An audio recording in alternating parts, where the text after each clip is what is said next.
Yeah. Hey, today on Dad's Toy Garage, Devin has me showing off this piece here to start. We're gonna cut out the floor in the back and set this in the floor. So Kel's custom made welded it up for us. Pretty good looking little piece. It's at an angle like this to clear some stuff under the car. Other than that, we're gonna use the factory module on here, and which I think fits. Yep.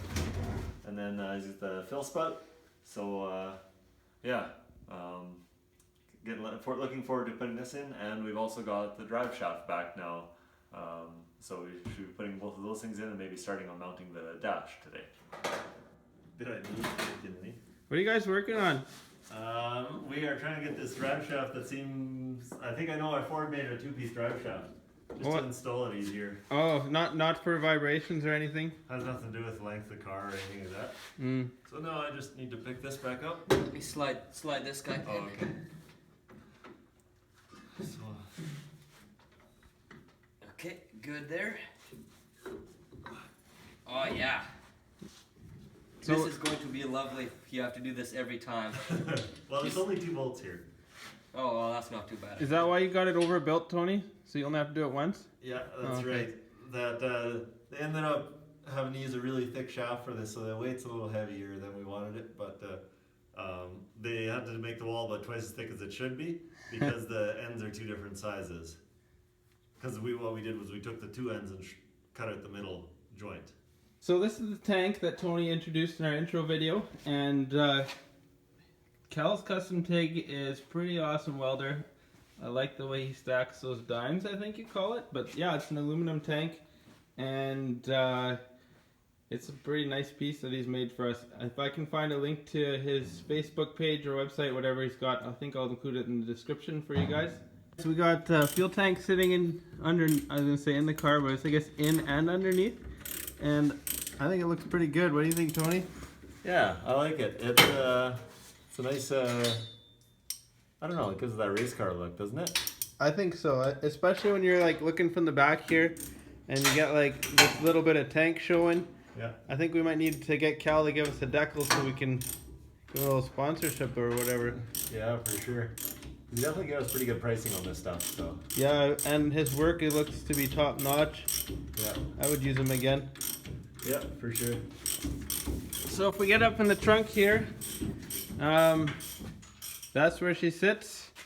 I've kind of cut off the filler neck of our old tank, and we're just going to join it with a hose, and we're going to hold this thing down and clean up a little bit of burrs there on the opening, but other than that, it looks great. Hey Carl, what's up there? Alright, so we just installed the drive shaft.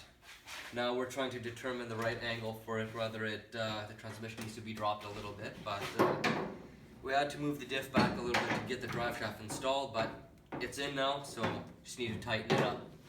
Nice. And I think we got a 0 thou tolerance, so this may be a little bit of fun, hey? Yeah, it's stuff we already engineered. We're gonna have to re-engineer some of it. The motor mount on top. Now we had to drop the back of the motor or the tranny down for that joint that Carl was talking about. So now this doesn't fit properly anymore. I'm gonna have to cut this weld off and put it in a slightly different location, which is a little annoying. And our oil cap is getting closer and closer to the windshield. So does that make it easier to actually access this spark plug though? yeah, because then you'd have 2 in front and, well, no, not really. It's still tight. Yeah, it still sucks. Right now what we're doing is we're putting this bracket across where we're going to bolt the instrument cluster down on. Backside is probably fine, then that plate will tear away before anything else does. Okay, sounds good. That makes for safety, right? If it tears away. That's right.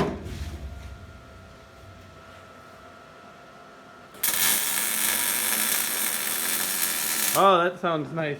Yeah, it does. Yeah. Oh, what a beauty. You should get a close-up shot of that. Oh, that's nicer than anything I can do.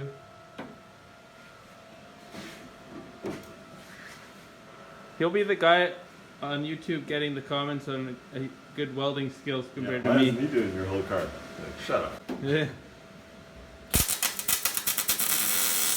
Just kidding. So the guy's got the Mustang dashboard sitting in place here. Their bar is underneath there. That'll hold up our steering column and stuff. It'll get a couple more braces. But we'll just go on the front of the car here. So if you're looking at the front, that's what you'll see. The other thing we're talking about is the front fenders are now centered. We've moved the whole thing forward about 2 inches. So I'm gonna probably end up filling this gap here, welding in a piece, and same on the hood and the fender the other side, and then building an arch extension on here. And so it'll be a little bit longer nose, and the cowl is not attached at all, so that can be moved. But the reason we kind of talked about maybe just moving the fenders forward is this space, once they're stretched, becomes very narrow. If we move it back, it's kind of where my thumb is, it looks kind of awkward. So the other cool thing it does is the headlights sit in further back 2 inches, so it'll be really neat that way because it just looks really aggressive when the hood is on there. Alright, got a light in here. You can see the tank sitting on the floor. It looks pretty sweet. So looking at our Honda SIR seat, I think they're made by Recaro. We're going to use the front pieces here. Were originally mounted to the Honda. That we'll use. And the back brackets I had to modify. They were tilted up. And this one had a funny jag in there. So I've tilted them forward and re-welded them nice and solid. So now we'll bolt that to the flat part of our floor in our car. This will be the driver's side floor pan underneath the driver's side seat. There's that floor piece welded into place, and this is the cross brace for the trans tunnel, or for the transmission mount as well. And the seat will bolt here and here, and then I've run this ribbing here, and we'll probably put an extra piece of steel in there, and we'll put a weld nut on the bottom of the car and then bolt the seat down that way. Thanks for joining us, guys and girls, for another episode of Dad's Toy Garage. Tony, Carl, and I had a lot of fun, and we got a lot done. We got the fuel. Tony brought the fuel tank. We got it set in place. The guys got the drive shaft installed, and a couple other things done. Hey, Carl.